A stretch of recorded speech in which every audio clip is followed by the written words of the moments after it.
Ren calls cops on Black family barbecue. And this happened. What if your peaceful barbecue turned into a nightmare? Picture this, a sunny Saturday afternoon. Your family's gathered in the backyard, the smell of grilled chicken wafting through the air, and the sound of kids laughing as they play tag. Everything feels perfect, until you hear someone yelling, "What are you doing here?" This is a neighborhood, not a place for troublemakers. Confused, you look up to see Karen, the infamous neighborhood busybody, storming toward your yard with her phone in hand. Imagine being accused of being a criminal in your own home.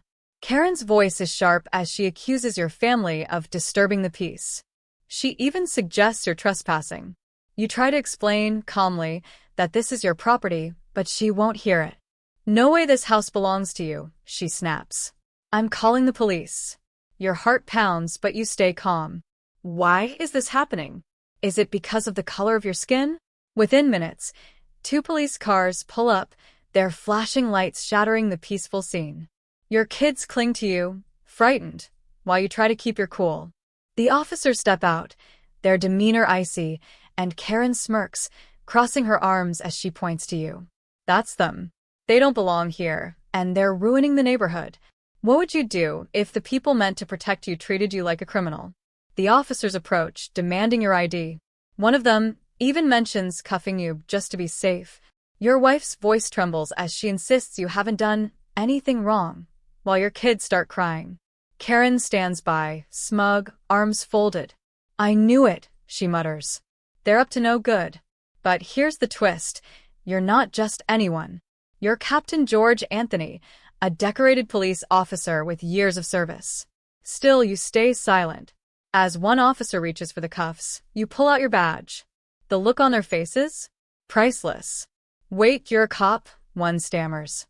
"Not just any cop," you reply. "A police captain." The officer's tone shifts immediately. They stammer apologies, but you're not letting this slide. You demand to know why they didn't ask Karen for proof before assuming the worst about you. Karen's smirk disappears in an instant. I didn't mean any harm," she stammers. "I was just trying to keep the neighborhood safe."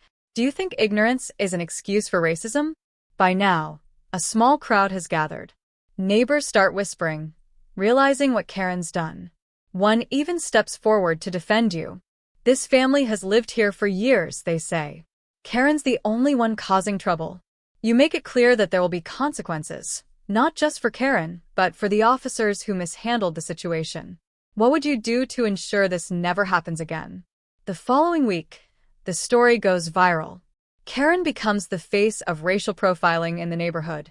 The police department announces mandatory sensitivity training for all officers, while the 2 involved are suspended without pay pending an investigation. As for Karen, the public backlash is swift. She tries to apologize, but it's too late. The neighborhood rallies around her family, making it clear that her actions don't represent their values. Despite everything, you focus on the bigger picture. In an interview, you speak out about the importance of addressing racial bias and ensuring accountability. "This isn't just about what happened to my family," you say. "It's about creating a world where no one has to endure this." What would you do to make sure justice is served? In the end, Karen learns that actions have consequences. She's fined for filing a false police report, and her reputation in the community is destroyed. The officers face disciplinary action, serving as a reminder for others to put bias aside. But the most powerful takeaway? Your family's courage and dignity spark a much-needed conversation about racism and accountability. What do you think should happen to people like Karen? Should police face stricter consequences for racial profiling? Let us know in the comments. And if you've made it this far, leave a 100 in the comments because you're the kind of person who finishes what they start. Remember to like, share, and subscribe for more powerful stories like this one.